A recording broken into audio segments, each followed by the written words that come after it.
আসসালামু আলাইকুম বন্ধুরা, কেমন আছেন? আশা করি ভালো আছেন। বন্ধুরা, আমরা কিছুদিন আগে একটি টাঙ্কি ফিটিং করলাম।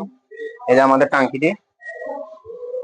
তো টাঙ্কির ভিতরে যে আমরা ইনপুট লাইন দিয়েছি, যে আমাদের সিপিভিসি 1 ইঞ্চি পাইপ দিয়ে ডেলিভারি লাইনটা মোটর থেকে যেটা ইনপুট হয়েছে, তাই আমরা লাইনটা এভাবে দিয়ে আমরা এভাবে করে এই যে আমাদের এখানে দিয়ে দিয়েছি, এখানে একটা ইউনিয়ন দিয়ে কালেকশন করে দিয়েছি।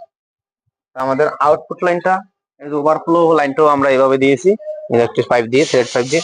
আমরা আউটপুট লাইনটা থ্রেড পাইপ দিয়ে করেছি 1.5 ইঞ্চি থ্রেড পাইপ, 1.5 ইঞ্চি থ্রেড পাইপের মাথা আমরা একটা টি দিয়ে দিয়েছি, যাতে কোনো পাখিটাকে মলটেক না করতে পারে। আর এই যে আমাদের এখানে একটি বল বাল্ব সাবি ও একটি ইউনিয়ন দ্বারা আমরা লাইনটা এভাবে কালেকশন দিয়েছি, দেখেন।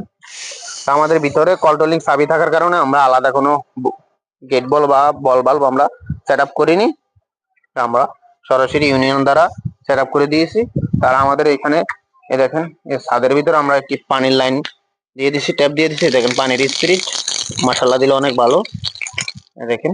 আর আমরা লাইনটা এই যে এভাবে দিয়ে দেখতে পাবেন, একটি টয়লেট, এই টয়লেটের যে আমরা এইভাবে কালেকশন দিয়ে দিছি, এইভাবে নিয়ে আমরা এই যে এইভাবে করে, তো সাইডে দিয়ে জায়গা না থাকার কারণে আমরা এইভাবে দিয়ে দিছি। এটা পরবর্তীতে আবার দোতলা হলে লাইনটা দোতলায় উঠে যাবে, এই জন্য আমরা লাইনটা এইভাবে দিয়েছি। এই দেখেন আমাদের পুরো লাইনটা এই মাথা থেকে আমাদের এই মাথা পর্যন্ত, এটা একটি 2 ইউনিটের বিল্ডিং, এই দেখতে পাচ্ছেন।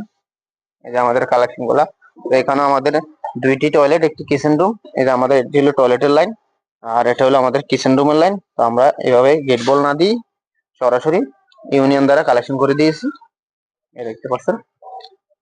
এই যে আমাদের আরেকটি লাইন। তো এখানে আমরা কি বন প্লাগ রেখে দিয়েছি, যাতে কোনো লাইনে কোনো জাম টাম বা আয়রন জমলে আমরা এখান থেকে খুলে দিলে যাতে আমাদের লাইনটা সরাসরি পরিষ্কার হয়ে যায়, এই জন্য আমরা লাইনটা এইভাবে দিয়েছি। তো আমাদের সম্পূর্ণ কাজটা কেমন হয়েছে অবশ্যই আপনাদের মূল্যবান কমেন্টে আপনারা জেনে যাবেন।